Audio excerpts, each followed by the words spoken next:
Welcome back to the Brew Crew Podcast, everyone. This is day 8 of the Advent calendar.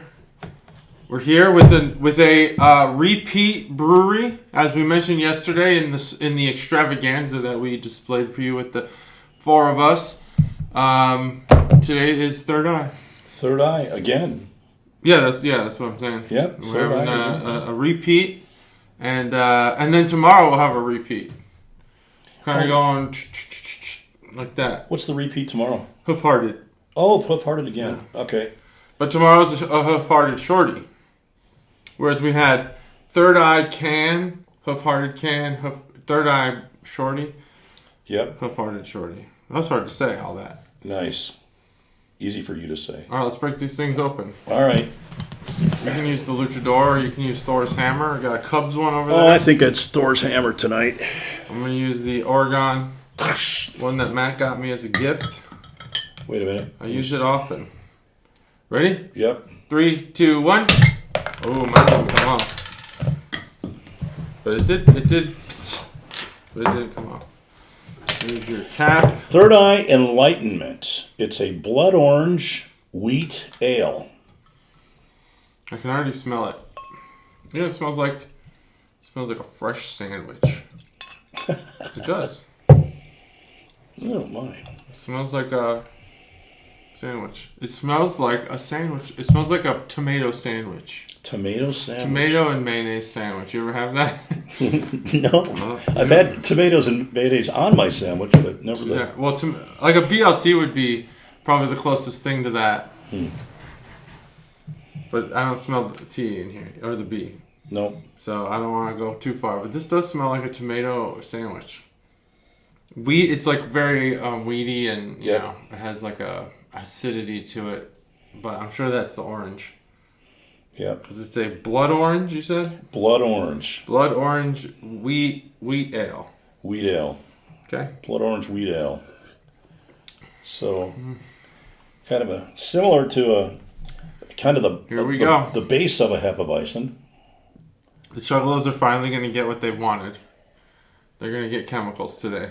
They want me to compare things to chemicals because I used to do it all the time. But things haven't tasted like chemicals recently. But guess what? Today's the day. Do you feel a chemical coming on? Oh, it's already here. Give it. Do it. God, yeah. This beer has some bad qualities to it. Bad qualities? Oh, yeah, you like this? I want you to go first. No, I don't want you to be influenced by me. I already have all of my, like, what I'm going to say, basically, you know? You seem surprised that I said bad qualities. No, I'm just curious.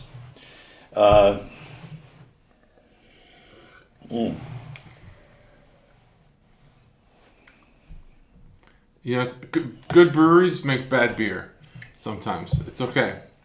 This beer is not good. It's not good. It hits the throat very shockingly. It's almost like there's a car crash happening. This beer, the smell is pretty good. I think on the nose you get a lot of the sense. You know, yeah, I said tomato sandwich, but I think it's like bread and citrus or acidity, some sort of acidity. That's where I was kind of like getting that tomato vibe from. Yeah, I mean it's got a good nose to it. Now on the flavor, I would say Hotel Pool's probably the closest thing that I could get to this. I could see where the, oh man, there's just so many bad things happening in this beer. On the breath, it's just like, I would say that it's like a waxy dust. If you were to go to Bed Bath & Beyond and you were to acquire one of those liquid scent, but the scent was dust. Liquid dust.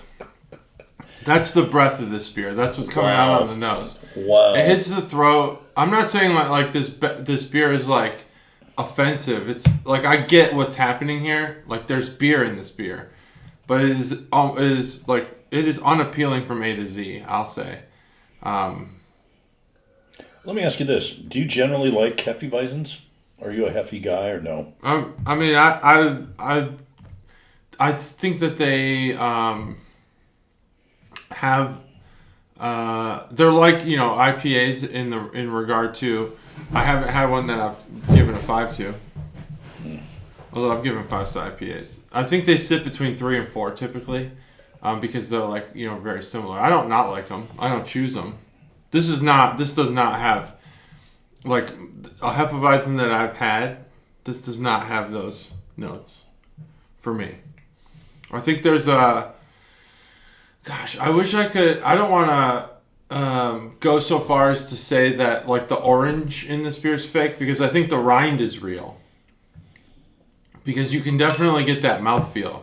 You can get that bitterness from the rind, that like spritzy bitterness from an orange rind, because it's citrus bitter. It's like not citrus sour. It's just like like if the orange peel's always got just this. It got a weird. I don't really know how to describe it other than bitterness, but I don't want it to be confused with the bitterness of like an IPA. And there is some like orange flavor here. There is. Is it orange juice? No. Is it fresh squeezed orange? I guess it's possible. And I would say that Third Eye, I could give them the benefit of the doubt based on some of the beers we've had that they probably wouldn't use like a artificial flavoring. That doesn't mean that they wouldn't. A lot of breweries do. It's very common, and it's a matter of being able to mask the artificial part. Man, right out of the gate, we're talking about the beer. It's good. There is a flavor here that I'm trying to really pinpoint, other than that liquid dust. I want to say coriander, maybe. Yeah. I don't like it. I don't like coriander also. I used to try to find that I did. I wanted to like it because I knew Cobra didn't like it.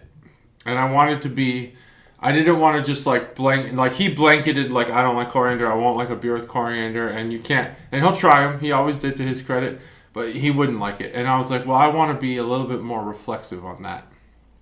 And I reflected, and he was right. Coriander doesn't belong in beer. Go ahead. Your turn. Wow.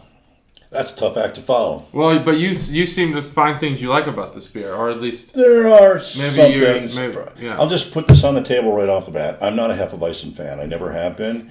There's an aftertaste in a Hefeweizen that just lingers that I don't find attractive or pleasant or something that I desire in it. It tends to be a really short finish too. And I say that, I know this is not a Hefeweizen per se, but it's a wheat ale brewed with wheat. So it's going to carry some of those characteristics. And I smelled some of those wheat characteristics right up front. I tasted them right up front. One of the things that I always noted about a Hefeweizen is that it's got a real short finish, but it's also fairly it's fairly dry across the palate before it gets to the finish. It's dry, which is, I think, that dusty flavor you're talking about. I don't taste dust per se, but I get the dryness because after I swallow it and I'm lingering on the finish trying to figure out what's in that. I think your call on coriander is right on. I don't find that offensive, by the way. It's interesting, but I don't find it offensive. But I also notice that my teeth, my gums feel like they're pulling away from my teeth. That's a weird thing. It's a weird thing, but it's kind of reminiscent of wheat ales for me. When I have a Hefeweizen, I get that same kind of feeling, which is dry.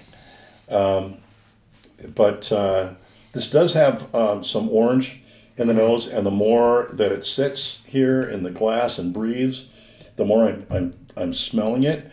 I think there's some other things in there too. I think there's some grapefruit in there as well. The blood orange, I'm not sure what that is. I'm not sure what the differentiation is in their mind about that. Although that might impart some of that grapefruit, those grapefruit esters that you're smelling, that I'm smelling. And then some of that is accentuated by the hops, and the bread flavor and aroma is definitely that's definitely coming from hops. So there's some of that accentuated by the wheat, and some of the wheat that's accentuated by the hops. It's not. It's probably not my favorite beer. I don't find it particularly offensive. It's interesting, but it's not remarkable either. I thought you were going to go with like a different direction because you seemed surprised when I said that there's some bad stuff happening here. Oh, I think what I would say is I don't really taste anything that they did wrong per se. It's just not remarkable. See that? Yeah, I think that's where we disagree. Yeah. Like, I'm no expert, as I say all the time, but I do know what beer tastes like. Could I, like I said this the other day, with beers that I'm less familiar with, I can't remember what the example was. A Scotch Ale. Yeah. I said, okay, so they won a gold medal in that category, and I said, could if you put a Scotch Ale in front of me, could I tell you it was a 5 on its own, just that beer? Probably not, but if you give me 3, I could probably tell you which one's the best. Yep. Of the 3. Yeah. I can't tell you that this beer. I guess this style, this wheat ale style, I probably couldn't tell you that a wheat ale is a 5. But I've had enough of them to know that this one isn't good for me. I mean, it's probably good for some, probably good for Third Eye Brewers. They probably like it. But the flavors that are coming out of this beer, I think some people, when they rate beer, or when they evaluate whether or not they like a beer, or whether the execution of that beer was done well, they think, okay, the ingredients that I expected are coming through, and therefore you get a good score. Me, and I think Matt does this too, we say the ingredients are coming through, but you should not have used those those ingredients. Like that, whatever that finishes, if it's coriander or whatever it is, that dusty kind of weird Bed Bath & Body Works chemical scent dust thing, which I'm attributing to coriander, maybe incorrectly, is whatever's causing that's the ingredient you should have. Maybe even removing that would improve the beer. And I think when you use orange, I think we need to talk with brewers about how we use orange in the title versus in the beer. Yeah. Because the rind doesn't cut it for me. Rind usage shouldn't be the sole. Yeah, that's like usage. when you need to amp up the orange. Yeah, when you zest an orange and you used orange zest when you're cooking something, it's not the same. It's not the same. It does have a little bitterness. You still get some of the orange flavor. Yeah, you still get some of that citrus acidity. Exactly, and you get the aroma, but there's some bitterness in there and what have you. So I would agree. Orange, man, Yeah, if you want orange, put orange in there. I don't know. To me, it's not going to get a high score. But mostly because for me, because everything I taste in this, the things that are lasting, the things that probably count most in my mind anyway, in terms of the flavor profile of a beer, are the things that you taste when it's on the top of your palate. Because the sweetness right up front and everything, or sourness, that goes away, and then what sits on the top of your palate, and then what's in the finish, which lingers, that's the thing that you really remember about, and you can really judge or make a judgment about a beer about. And to me, everything I'm tasting in the finish and on the top, is the vast majority of it is all about the wheat, and I'm just not a huge fan. Mm-hmm. So I taste there's some flavors that you don't taste with barley, with regular beer. That are imparted by the wheat and in the brewing process and stuff. I don't know what it is exactly, glutens, or I don't know what it is exactly. But whatever it is, they're not my favorite things in the world, and I taste all of those here. So, it's just one of those things that's not going to be I'm not gonna give it a terrible rating, but I'm not gonna give it a great rating. So, if that makes any sense. I've got my score already selected in my brain. Cool. Why don't you go ahead and reveal yours? All right. I'm gonna go with a 2.5. I'm a 1.75 on this beer. I think Wow. I don't want to finish it. I'm not going to finish it. It's a drain pour. Yep. It's a drain pour. Unless you want it. Unless you want to finish it. Nope. Okay. No, because I brought a little surprise. Yeah, you sure did. Before we do, what does your cap say? Oh, let's do that. Dave loves beer. So that's interesting because the other day you got one that said, "Don't be a dick," Yes, I which did. you thought might have been targeted to you. And now with today's cap, I'm starting to think you're right. Why? Because mine says, "Keep being awesome." That's pretty awesome. So you got one that says, "Don't be a dick," and mine says, "Keep being awesome." Did you switch those I bottles? didn't switch anything. I didn't switch anything. kidding. Barrel House just has high opinions of me. It's okay. Apparently so. I have high opinions of them. Yeah. You keep being awesome, Barrel House. How about that? Yeah. How about that? Barrel House is awesome. There is no question about that. All right, what do you got? What's your surprise today? My surprise To my surprise, for my good friend JT. you know, I found if you turn this coaster upside down, it's much quieter. Really? Well, not yours. Never mind. Mine is. Look, you can barely hear that. Listen to mine. Well, that's because you're slamming it down. What I brought today was another Third Eye beer that's a bonus item. And I may have mentioned this in my pod the other night, 2 nights ago. I happen to have in my fridge some leftover Third Eye Higher Consciousness, the Scottish ale that won them, I don't know, those the gold medal and Yeah, in 2021 thing or something. Gold medal winner. Yep. So, I thought I would bring this over because you had mentioned that you had not, you wouldn't be able to recognize one, or you didn't have enough experience recognizing one, and I thought, well, this is a good opportunity. Well, let's see it. Yeah, I remember when I first got this, it was highly recommended, and I tasted it, and I was like, this is really great. I loved it. So it's been sitting in my fridge, though, since then. I'm surprised I hadn't drank it all by now, but Yeah. I'm glad I hadn't, Yeah, so I could share it with you. Let's do it. So let's do it. Ready? 3, 2, 1. Well, it's got a pretty rich smell to it. Yeah. Can you do me a favor? Can you Wasn't pour that expecting out that. for me? You go ahead and talk while I do this. That way there's no dead air. All right. Yeah, we don't want dead air. The Wee Heavy. They call it the Wee Heavy, by the way. The Wee Heavy is rich and dominated by sweet candied malt flavors and aromas.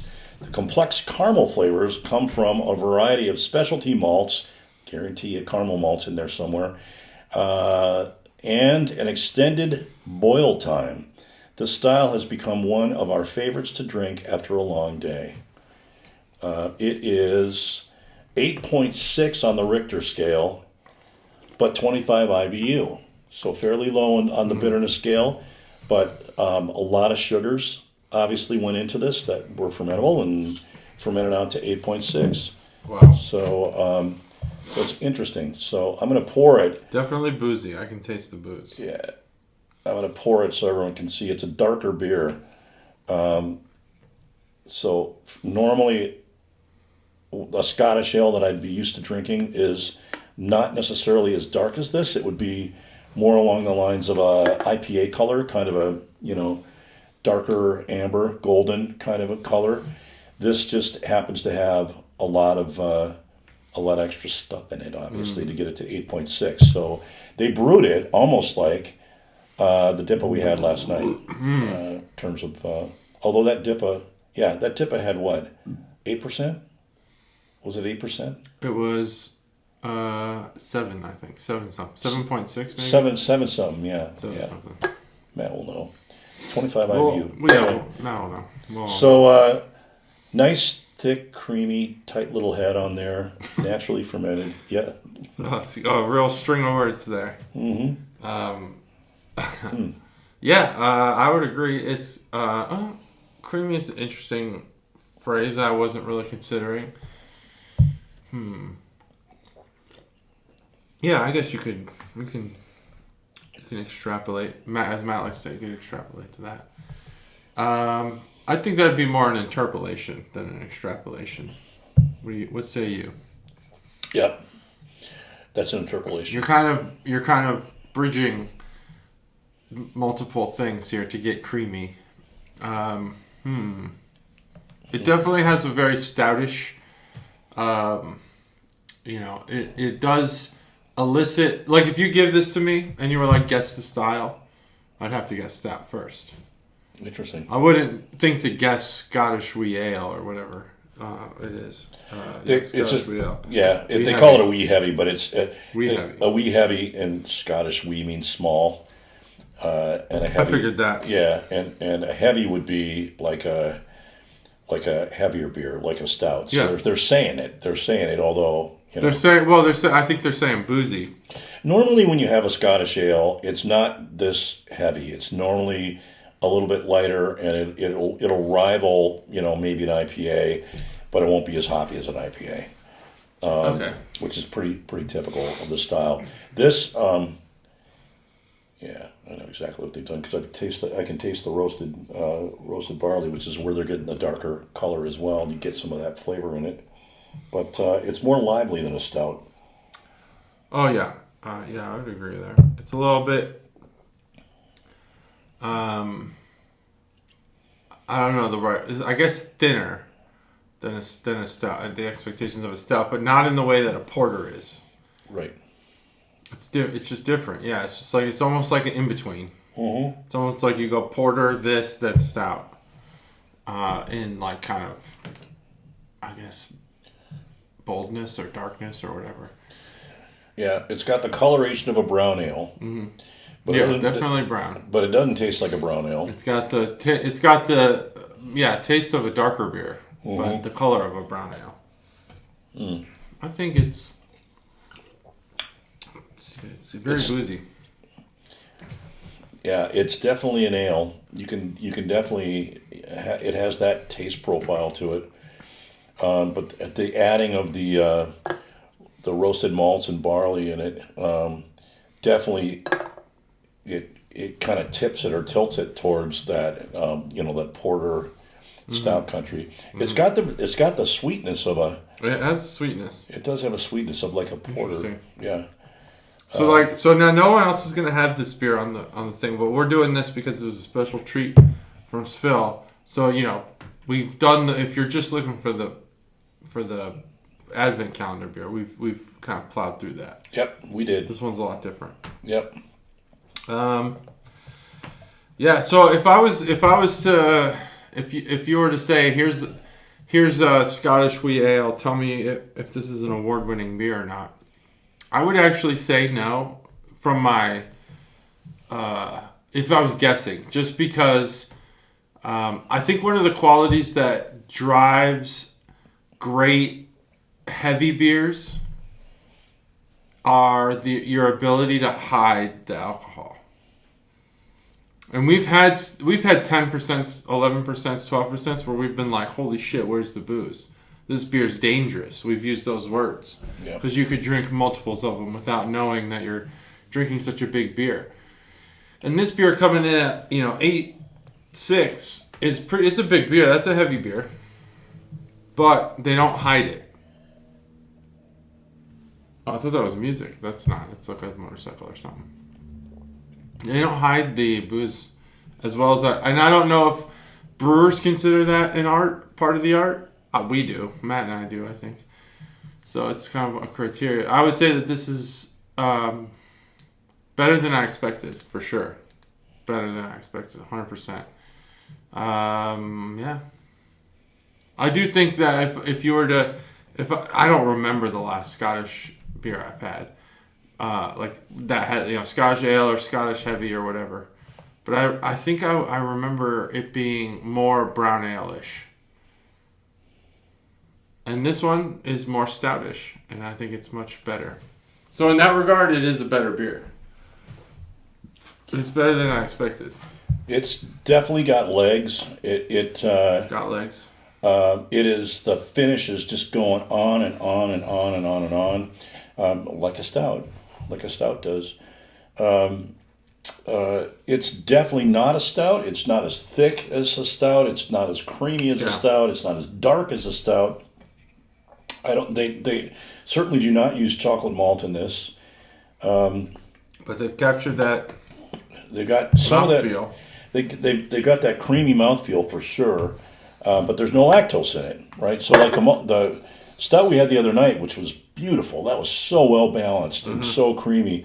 That had lactose in it, which is almost like a little cheat, but it's wonderful. It's great. A lot of them are doing it now. But they are, and it creates a great balance too. But this doesn't have any of that in there. It still carries a lot of sweetness with it because it has extra malt in it, which is what gets it to 8.6. Now, for me, I disagree on one thing. I don't think it's particularly boozy. I think it's actually pretty well balanced in my mind. I don't. I also wonder about the 25 IBU as well. That because I definitely taste some sparkle in there, which is hop bite. It's cleverly hidden, and it's not as forward in your face as an IPA, obviously, which would have ruined it as a Scottish ale. But it's lively. It is. It's lively on your tongue. It's kind of gets up and dances a little bit, but it's not outrageous. But you definitely get some hops in there. So it's definitely not a traditional Scottish ale, which would use traditional, English hops or Scottish hops. It's definitely Queen's hops. Yeah, Queen's hops. Excellent, thank you. That's a great distinction. Oh, no, I don't know. It's definitely they're definitely American hops in there, but all good. I like it. I guess now. I like it a lot. I kind of alluded to that, I guess, early on, so I kind of blew my hand or blew my cover there. But I like it. I think it's really well balanced. I think it's a great example of an American expression of a Scottish ale. It just sits back and it doesn't do anything overpoweringly. There's not too much hop bite. There's not too much bitterness. There's not too much. There's not too much of anything really. And even like I said, for me anyway, the alcohol content comes out more as sweetness and less as alcohol-y. But that's me. That's my own perspective. And right. You could disagree. We're allowed to. Yeah. I won't be offended. It's what I taste. I can't help my tastes. You can't, and your tastes are good. Yeah. I mean, there's definitely some balance here. Yeah. I'm not saying it's like all booze. Yep. It's just not as hidden as, man, it's a good beer. Do you, in the finish, do you taste the caramel? Yeah. I actually taste the caramel. I'm tasting it. You have to let it pass and then Caramel's weird because when you have real caramel, I do taste what this beer is, what it has that is the caramel flavor that they're advertising. However, I always kind of associate it differently because it's just not the same as genuine caramel flavor. But I get it. I get where it's yeah. I get what that flavor is. Yeah. So I do get it. Yeah, it's totally there. Totally. Yeah. It's just it's weird. I don't know.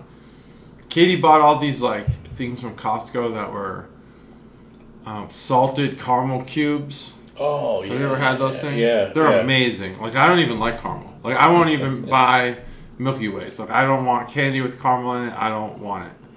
But for some reason, it's the salt, obviously. The salted caramel cubes from Costco, holy shit, those things are good. They are good. What are the names of that? It comes in a canister, right? Yeah, I mean, as far as I know, they're just salted caramel cubes. They're just unbelievable. They're chewy, so they're not it's not like hard candy or anything. Yeah. And the salt is too much, and it does not matter because I continue to just keep going back for more. Oh man. She hasn't bought it in a while, but. Yeah, that was good shit. Yeah, we got one of those a year and a half, 2 years ago or something. I remember we powered through that thing. Oh, It was yeah. gone. I remember it So sat there good. for a while because I don't really like eating caramel.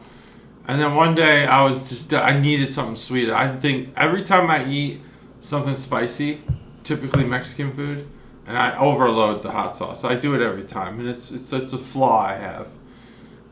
But immediately after that, I have to have something sweet. It's just a craving. And one time I went and we had like nothing in the house that was sweet. You know, the kids had eaten all the delicious Little Debbies, and there just wasn't anything except for these caramel things. So I tried them, and then that was the start. They probably sat there for like 2 months, and then they were gone in a week. Make you thirsty though. Yeah, they were delicious though. Oh man. Anyway. Well, what would you score this if it were on the? Well, I mean, it would get scored even if it's not on. Yeah. It's a good beer. Scottish wee heavy. So I get that it's an award-winning beer. How do we score this beer? I wish I had. This is one of those situations where I wish I had another Scottish wee heavy next to it. One that was more average, so I could see what this one really is doing. I think what's happening here is that they've taken all of the qualities of some of your European ales and they've pushed them. They kind of pushed the limits in a good way. They've innovated really to get this beer more towards to be leaning into, or it's like a Venn diagram really, where it's blended to become a more common, well accepted, highly well-liked style, the stout. Whether it's purposeful or maybe that's just the nature of this beer, I think what they've done with this beer is they've got it to this point where it's like, holy shit, there's a craft in this beer, you know. I think they've done something craftful. And they've made this beer approachable for somebody who really doesn't dive into Scottish wee heavies. Because it reminds me of something that I'm used to. And in that regard, it's a pretty damn good beer. I think that why couldn't you use chocolate malts? Oh man, I keep yawning. I'm sorry for all the yawning. I'm just so tired. My son had baseball practice so early this morning, and I just haven't slept since. Just woke up with him and didn't go back to bed. And I've been yawning a lot. And it's Sunday, so I know I have work tomorrow. I think that this beer is a 4.5. Wow. I think it's a good beer. And if this beer was a Scottish wee heavy that was average, I think this beer could approach a higher score. The score is flawed by my inexperience. And my inexperience is limited because I've had a lot of fucking beer. I don't think your score is flawed at all. You've had, over 600 podcasts and well over 1,000 beers. Mm-hmm. You definitely know enough and have experienced enough to be able to make a call on that, and I don't think that's flawed at all. And we say this all the time, right? This is people's personal preference. Yeah, it's your personal preference. Yeah, that's so true. It's. How is this compared to normal? It's well above average. We don't like. How is it? As like I described it, approaching a stout. Not in color, I know that, but in flavor, I mean, it's almost indistinguishable. I don't see that. If you did a blind taste test, I don't see that at all. Oh, you don't see what I'm seeing? No, I don't see that. I love stouts, and I've drank a lot more stouts than I've had Scottish ales actually. But when you look at this and you see it, when you hold it up to the light, actually, it's actually a deep red. It's not actually a brown. I agree that the color is different. Yeah, but it's thinner. But I taste. It's not as thick. I taste roasted malts. You're tasting. You're getting towards. You're tasting some of the common things that they put in a stout. Yeah. But there's some different things about it too, right? Yeah. So it's like a stout minus or an IPA plus. without the hops. Interesting. IPA plus. This kind of sits to me. If I can put my mind in that state of mind. It sits right between them. That's what I think. I think it sits right between them, and I think they pulled it off brilliantly. I can understand why they got a gold medal. Typically, the guys they have judging those things at those contests are guys that they have like probably 3,000 to 5,000 different beers under their belt, probably yeah. And some training. They probably have some, they've gone through some classes, or like in wine, it would be a sommelier. There's like a certification where you go through this rigorous thing, right? I think they got to do that. I don't know what it is. I know it. I'd love to do that. I would love to do it. I think we could get certified. I think we could. I think we could. I think that we could. I think you, me, and Matt could all get certified. It's God, what is it called? It's the. I'll look it up. I forgot. We should check it out. I'd love to do that in my retirement. I don't know if that pays. I don't think it pays very well. But no, I don't want to get paid for it. I just want to have the cert. Exactly. It'd be great to be able to just do it. But I think this is by the way, this wee heavy that they call it, it's a uniquely distinctive Cicerone. Cicerone, is that what it's called? That's a beer. That's the beer taster. I did not know certificate. That. I did not know that. Or master or whatever. Thank you. I did not Cicerone. know that. I think we could get it. I think. I don't know all those like weird flavors, where they're like this tastes like wood, like oak. I don't know all the woods, Maybe you need to know that stuff. Like in bourbon, you definitely need to know like oak versus pine versus fucking whatever. But beer, I think the beer has gotten way more complex now. Yeah, super complex than it used to be, because now there's all kinds of stuff. The way they age it in bourbon in bourbon barrels. Mm-hmm. I mean, that's a whole. That takes. That's why guys who are like, they make these noises and they sniff for like 14 hours, and then. But if you look at the rules on beer, like how you're supposed to sniff beer, you're supposed to take one short, and then make your determination, and then one long sniff and make a determination. You're not supposed to spend all day inside that glass, Yeah. With your nose. You're not supposed to do that. That's good. I looked it up. I did. I looked it up. How do you smell beer? Yeah. I wanted to know, what's the official way to do it? It's like one small one and one long one. That's good to know. Yeah. I didn't know that until a week ago. It's similar. It's similar in. I have more experience in wine than beer in that regard, but it's the same thing. Same thing. You don't want to keep it too long in there because it'll deaden your ability to taste. That and I think you're pushing. Like if you you could check the smell of your breath if you grab a cup of water and you cover your mouth and breathe into it, and it'll bounce back at you, your breath, because it bounces off the surface of the water. I think if you take a bunch of sniffs, you're pushing out air into the glass. Which is going to fuck up the smell. Yeah, that's true. Because you're pushing out your own which is air. Yeah, exactly. Yeah, that's a good point. Anyway, there's no science behind that. That's just me saying I know I could smell my own breath in a cup of water. There is science behind it. There is science behind it, folks. He's a data scientist. Yeah, I'm a scientist, so you gotta listen to me. He is. You are. You gotta listen to what I say. I do. Yeah. Take it from SFIL. Take it from SFIL. SFIL's favorite scientist. Check your breath in water. Check your breath in water. It's a dead giveaway. Ooh, crap, I should have brushed my teeth. Mm-hmm. Oh, we talked about toothbrushing yesterday a lot. That's why I said that. All right, what do you give this beer? I was going to give it a 4.5. Or were you still talking about the flavors and stuff? No, I was 4.5. Look at that, 2 4 5s. I was going to give it a 4.5 anyway. Because even I think I don't think I'm qualified. I've had a lot of Scottish ales, but many years ago, and in a different country, in a different place where they make them a little differently. Yeah. But this is like, if you go to England or you go to the UK, and you go to Edinburgh or Glasgow or someplace in Scotland and have a real, true, actual Scottish ale, it's going to taste like this, but this is like amplified. This is which is what we do as Americans, right? We just do that with everything, right? So we take an IPA, which let me just talk about this for 2 seconds. Please. I know it's making it super long. So an IPA was originally made by the British when they conquered India conquered. So it should say when they occupied India. Yeah. And they were shipping beer, pale ale, over to India for the soldiers, the troops that were defending the realm and holding down the fort there, right? Because hops are a natural preservative.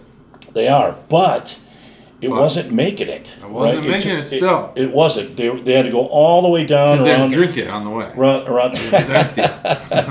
The sailors were drunk, but the soldiers got none. Where do you think the drunken sailor? No, phraseology the beer spoiled. The beer spoiled. It didn't make it because it took so long for them to sail all the way around the Cape of Horn and get all the way back up to India. It spoiled. The Straits of Hormuz were not an option at the No, time? there was no Suez Canal. Suez Canal. What did I say? Straits of Hormuz. That's the other one into the Gulf. Yeah. I'm talking. Yeah. Suez Canal. That's the one you'd be more familiar with. I'm more familiar. That's probably why it was top of mind. Yeah, I was more familiar. We did a few 4 transits through there. Oh man. I mean, that's a big deal. It is a big for those people who are probably like. It's a big deal to do a straight transit. I can imagine. In a Navy ship, but it doesn't matter. When you got Iran, you got to go down around Africa. Anyway, so what they did, Is it cold down there? Not particularly, but it's stormy, and they lose a lot of ships down there. It's just like South America, the Cape of Good Horn. Yeah, it's cold down there though. Peru. I mean, we're talking about Patagonia. Almost, yeah, true. Right? True. It can be chilly, but you try to Chile. Exactly. Chile, nice. Argentina, Chile. Patagonia. You try to scoot around there, but it was very stormy on both sides, and so they lost ships, but also the beer spoiled. So long story short, they decided long story long. Long story long. Long story long. That's me. Long story longer. That's Phil. Sorry. Oh man, I like that saying better than short story long. I heard that today on the internet. Did you? Someone said that they were going to start saying short story long. That's probably and true. Just start saying a lot of irrelevant things in their stories. That's probably true. To make them longer. That's probably true for me. You don't say irrelevant things. I just say a lot of things. I don't know if they're relevant or not. There probably are. Yeah, I am verbose. My mom told me that a long time ago. Double masters in English, and she would red pencil my term papers in high school, my research papers, and it just killed me, man. There's like a, you know how it is in high school, right? There's like a 1,000 word, you have to get 1,000 words, right? You gotta get to 1,000 words. Right, you have to get to, so I'd write this thing, I'd count it, it's 1,000 words, right? My mom would take like the first 2 pages, and the whole page would be red pencil. It's red except for like one sentence. Less is more, honey. I'm like, Mom, you're killing me here. I gotta just think of 2 whole pages. And back then you had to rewrite it, right? Yeah, I had to rewrite the damn thing. There weren't word processors, there weren't PCs. And plus I had to come up with new stuff because Mom just X'd out like my whole entire paper just for like 2 sentences. Anyway, that's there's like a whole. I could go on and on about this, but I think that's why the scientific community is like so proud about their journals because they told the English majors to shut the fuck up. We got our own journals, Probably a good thing. I mean, if English majors had ability to edit the physics, science journals and stuff, I mean, it would be so different. Well, and they would not understand, so they would interpret it into something. Storytelling, please. Yeah, and it would not even make sense. What they would interpret it into would be like, what? Not that there aren't English majors who get physics, but I just don't. I think like the communication of technical data. Oh my gosh, is so much different than like. Oh yeah. Like I think that actually the English high school classes should evolve to include scientific writing, because most of the kids, like especially at the high schools here in like Dayton, like Beaver Creek, Oakwood, Centerville, a lot of engineers come out of those schools. Tons and tons of engineers. And you don't learn how to write like a scientist until you get to college. Yeah, there's an art to technical writing. Oh, there's an art to it. And not many people learn that. I had to learn it in college. Oh yeah, I learned it in college. Anyway. So I'm going to say, if I already gave it a score. Yeah. But I think this beer is a... You're talking about India. I was. Oh, sorry. Talking about Thank you. Getting around Africa. Thanks for getting back on track. Yeah. Okay, so the beer would spoil. So what they decided to do is they said, look, we got to make beer that's going to make it to the troops, otherwise the troops are going to rebel and they're going to, They're going to We're leave. going to lose India. They're going to go AWOL, and we're going to lose India. Yeah. So the brewers came up with this idea, hey, we're going to brew a special pale ale just for India, and we're going to raise up the alcohol content so it fights off the bacteria because of the alcohol. And we're going to put more hops in it because we know hops is a natural preservative and has antibacterial capabilities in it, right? Nice. So that's what they did. And ergo, the IPA was born. Now, the IPA that comes out of England, if you've ever had IPAs from the UK, doesn't taste anything like our IPAs. It's similar in terms of alcohol content, but the hops they use are very different. And they're much more subtle, and it's a much more... I shouldn't say this because it's true about West Coast. We had this conversation last night even. But it's a much more balanced pale ale that's on steroids, basically. So you don't get that, you don't get that in your face hops. Yeah, you don't get the in your face hops and stuff. It's just more of everything. It's just a little bit stronger beer. It's a little bit more. It's a little darker beer. It's a little more intense beer. It has a little bit more of the flavors of everything, and it's certainly got a higher alcohol content. And it made it around the Cape of Horn. It made it to India, and the troops were happy, and everybody was happy. So, ergo, the IPA was born, and ipso facto. Ipso facto. And after the British abandoned India, left India, and made the transition over to independent rule and all that stuff, the IPA was still a home run at home because all those soldiers that did duty over there came home and went like, no, this pale ale sucks. Give me that pale ale that I had over there. So IPA lived on. But we've taken that IPA and we've amped it, like, we've super amped it and made it our own. Yeah. And that's what we do with pretty much everything. We've grown everything. our curly mustaches and we've said, give me more hops, please. They didn't even say please. More hops. I need more. I need more cowbell. Hops. I will be on my Skull Crusher bicycle. I would like some more hops, please. I need more cowbell and I need more hops. So that's what this is. And it's a great example because it's not over hoppy. It's just really well balanced. Anyway. Well, there you have it. That's the Wee Heavy. Thank you for the surprise beer. Appreciate that. You're welcome. On a Double Third Eye podcast. It is now. Double Third Eye podcast. We had the Enlightenment, which was the Advent Calendar beer. We got a 1.75 and a 2.5. We got the surprise beer, the Third Eye Higher Consciousness Scottish Wee Heavy, and that was a 4.5 on both accounts. So, if y'all chuggalos are interested, I think they might have had this at Barrel House. I think they might have had this. I think it's at Barrel House. If not, check Barrel House first always. But I was at Arrow earlier today, and they have a lot of Third Eye beers. Do they?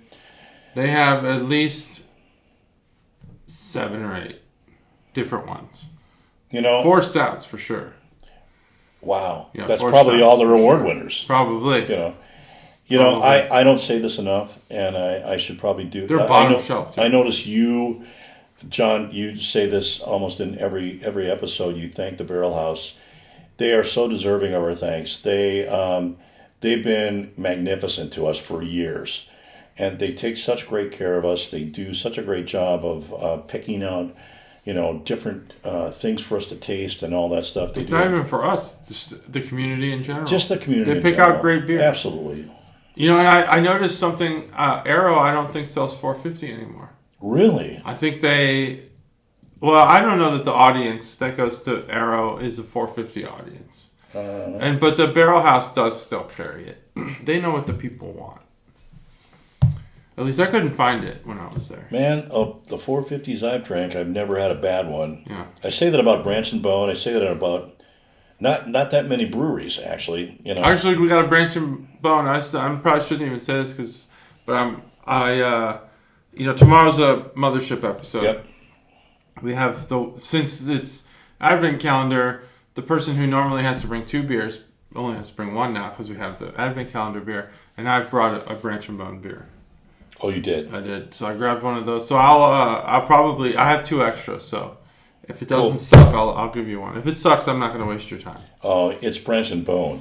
It's Branch and Bone. It's probably not going to suck. And I'm really interested in how they do the flavors that they claim are in these beers. Yeah.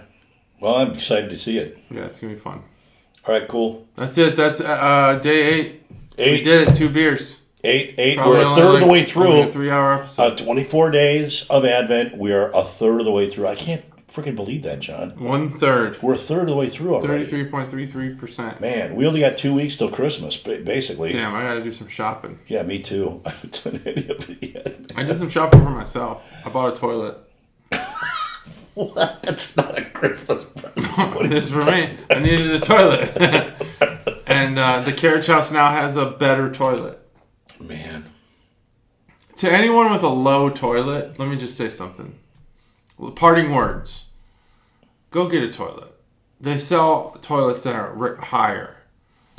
That stood up higher, so you Yeah. have to like squat on it. Like, why are some toilets so low? I don't know. It's like they're for children. My grandma and grandpa had one. No one's that short. Like, who's sitting like that? No. I know they say, like, if your knees are raised up, like, you shit better. But I don't know. just get a squatty potty, you know? You know, my grandma. I can't get that low anymore. I'm getting old. My grandma and grandpa put in this new toilet when I remember when I was a kid. This is like 50 years ago, man. And they put in this super low toilet. What's with that? That was the first generation of what do they call it? The low flush. Super flush? Oh, low flush. The low, you know, the that's they call that I can't remember. what do they call it? But they had like this Yeah. this thing like they have in Europe, right, where you can do the half flush and I the hate full flush. But the thing is, you had to go in there and you're almost down on your knees. And my grandpa That's was so like low, man. He was like 6'4". I was thinking, how does Grandpa get in here and do this? Oh, man? yeah, I mean, you can't get up. There's no way. I was having a hard time. Like, I got this toilet, $150. It's great. $150. $150. It's super flush. Like, it flushes like, you know, I don't know why people need this to be advertised to them, but if you go to Home Depot and you walk through the toilet aisle, all of the high flush toilets, like the high, like power flush, they have billiards balls. And What? it's like, can flush 10 billiards balls in a single flush. No. Yeah, like people are having hard shits. A billiard Like, I know you're not ball? supposed to have like super soft shits, but why are you concerned about flushing 10 billiards balls? How much stuff are you putting in the toilet? That's pretty Your pipes extreme, can't man. handle that. Here's the thing: your toilet may be able to flush anything. Same thing with your garbage disposal. Here's a final tip. This goes to toilets too. Don't put anything down the garbage disposal that the garbage disposal could handle it. Your pipes can't. We put refried beans down our garbage disposal. I knew you were going to and go our whole there. fucking basement just went absolutely insane, dude. It was I just knew you flooded were like going crazy there. because that shit gets all compacted in the pipes. If it hits like one, something that the pipes do all kinds of stuff. So it hits like one curve and all of a sudden it's all stopped. Yep. And it just packs up. It's a damn disaster. So you could flush 10 billiards balls down a toilet.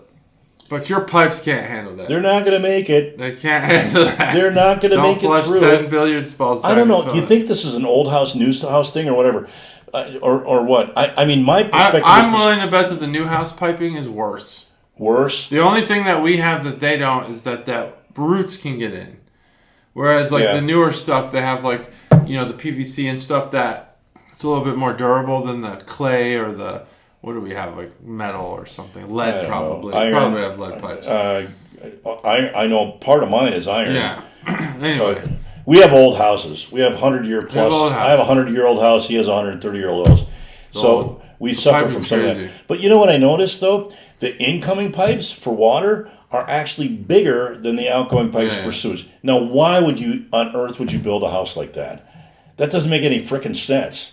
Like that the incoming's bigger than the outgoing? The incoming is water. Hello. The outcoming is not water. Yeah. It's solids. Why would you make those small? Well, and water, but why would you make that smaller? Well, maybe those holes were just for farts. And there you have it. That's day 8. What a great way to finish day 8. We're done. Bye. Bye.